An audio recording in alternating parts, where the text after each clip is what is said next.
Veamos pues en primer lugar el ciclo corto. Como todos bien sabemos, la crisis económica es básicamente una crisis de endeudamiento colosal, no solo de los Estados Unidos, no solo de los estados, también el endeudamiento privado. Japón, por ejemplo, debía en el 2008 4,5 veces su PIB, Gran Bretaña 3,5, España 3/4 de lo mismo, países hiperendeudados, el Estado y los particulares, unos y otros. Crisis de endeudamiento que es el resultado de muchas causas, como casi todo lo importante, hay muchas causas. La primera, la más evidente, la hemos comentado hasta la saciedad por todas partes, una falta de regulación del riesgo bancario, regulación que ha fallado en cadena. Nos han fallado los consejos de administración, nos han fallado las empresas de auditorías, han fallado los reguladores, han fallado los bancos centrales, han fallado los ministros de Economía, han fallado todos. Todo lo que era la cadena de controles han fallado en cadena. Pero, por supuesto, y por encima de eso, algo más importante. Y ese algo más importante es una enorme liquidez internacional, un exceso de capital, frente al cual la política monetaria puede hacer bastante poco. Esa liquidez internacional ha abaratado el crédito a tipos de interés prácticamente negativos, lo que hacía absurdo ahorrar, incentivaba sin duda alguna el endeudamiento. ¿Qué sentido tenía ahorrar con los tipos de interés que teníamos? Un endeudamiento que se origina en Estados Unidos, no en el tercer mundo, como en las anteriores crisis, y desde ahí se traslada a Europa, ¿no? Y la pregunta evidente es, la más importante, es ¿y por qué el dinero era tan barato? ¿Por qué había tantísima liquidez, ¿no? En buena medida la respuesta la encontramos aquí, es en el ahorro, ¿no? En las tasas de ahorro de unos y otros. Aquí tenemos a la izquierda la tasa de ahorro de los Estados Unidos, que como ven ustedes, en los años 80, 86 llegaba al 10, 12%, y desde entonces no hizo sino caer. ¿Para qué ahorrar si el crédito estaba tirado? Hasta el punto de que en el 2007, 2008 la tasa de ahorro de los americanos era cero. A la derecha tenemos la tasa de ahorro de los hogares chinos, la tasa personal de ahorro de los hogares chinos. Era relativamente baja en los años 60, China estaba todavía al nivel de la hambruna prácticamente, no ha hecho sino crecer, y en el año 2004-2005 y todavía se mantiene en tasas superiores al 50%. Las familias chinas, que no tienen seguridad social, que lo tienen que prever todo por ellas mismas, por lo tanto ahorran cantidades ingentes. ¿Qué es lo que ocurre? Bueno, pues que el ahorro de los unos ha acabado canalizando el consumo de los otros. Y esta es la clave, el triángulo del endeudamiento. El gobierno americano no cobraba impuestos por razones electorales, no solo el gobierno americano, pero sobre todo el norteamericano, generando así un inmenso déficit presupuestario que continúa. Este es un gran problema que tenemos, que ahí está, es una bomba de tiempo que existe en la economía estadounidense. Con ese dinero, las familias americanas compraban productos extranjeros chinos, generando un inmenso déficit comercial. China exportaba enormes cantidades de productos y de mercancías, y los proveedores extranjeros devolvían el dinero que recibían de los americanos, que no pagaban impuestos, devolvían ese dinero comprando deuda pública americana y empresas americanas generando deuda externa. Todo ello generalizado a otros países y retroalimentado en un círculo vicioso que al parecer no se ha acabado. Los pobres financiando el consumo de los ricos. Esto, francamente, es curioso, ¿no? ¿Cómo ha sido posible que esto haya ocurrido? ¿Qué es lo que pasa? Vayamos, para entenderlo, al ciclo medio, que es lo que creo que nos lo explica.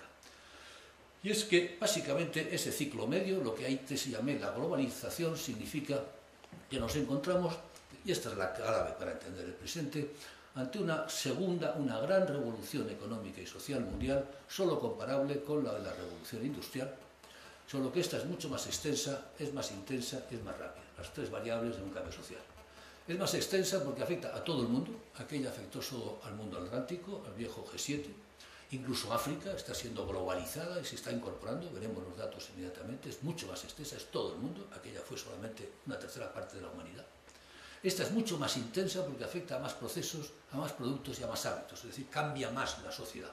Pensemos en el dato siguiente, En el año 2007, por vez primera en la historia de la humanidad, la población urbana del mundo superó a la población rural.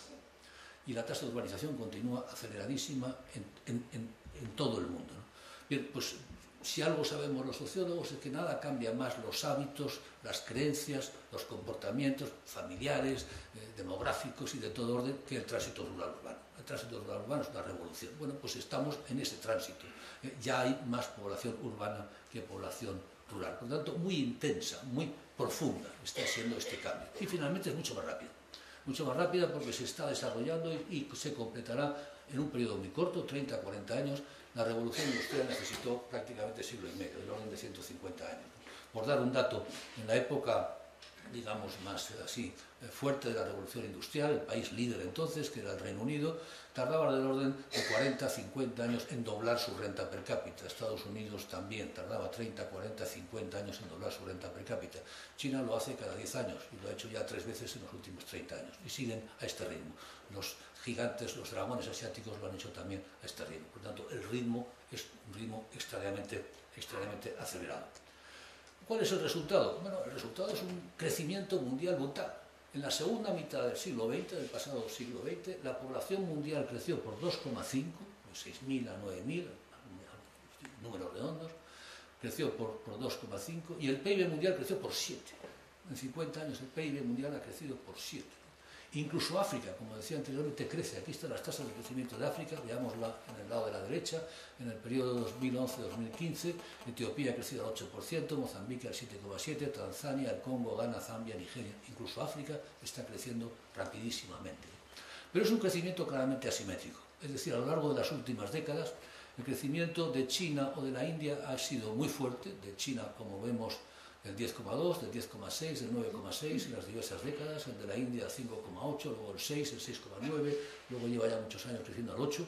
Por el contrario, el de los high income countries, el de los países ricos, el crecimiento ha sido muchísimo más lento, 3,2, 2,7, 2,2, ¿no? Por lo tanto, se ha ido abriendo la brecha de tasas de crecimiento entre los países que llamábamos el tercer mundo, que ahora llamamos emergentes, y los países desarrollados, los países ricos. Y la crisis actual no ha hecho sino reforzar la asimetría en las tasas de crecimiento. Lo vemos aquí, las tasas de crecimiento en rojo son las de las economías avanzadas y en azul las de los países emergentes. Pues bien, vemos que todas ellas se mueven más o menos al unísono hasta aproximadamente finales de la pasada siglo, ¿no? Y a partir del año 2000, sin embargo, las tasas de unos y de otros se abren. Y el ritmo de crecimiento rojo, que es el de los países desarrollados, cae, y el ritmo de crecimiento azul, que es el de los países emergentes, sube. Es decir, el abanico se ha abierto.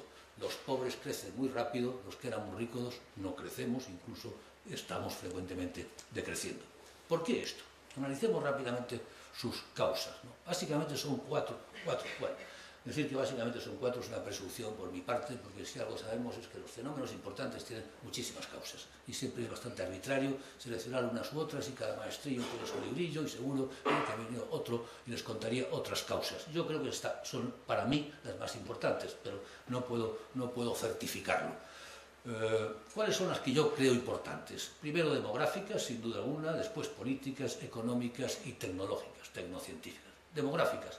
La invención de la píldora en el año 51. Esto es fundamental. La invención de la píldora en el 51 ha cambiado la historia demográfica del mundo por completo. Lo veremos inmediatamente. Es uno de esos cambios que parece que no va a tener más que pequeña importancia a nivel doméstico y familiar, con las mujeres, no sé, este cambio brutal la historia de la humanidad, ¿no? Segundo, políticas y fundamentalmente el desarrollo de la democracia, la expansión de la democracia a partir del año 91 con la caída de la URSS.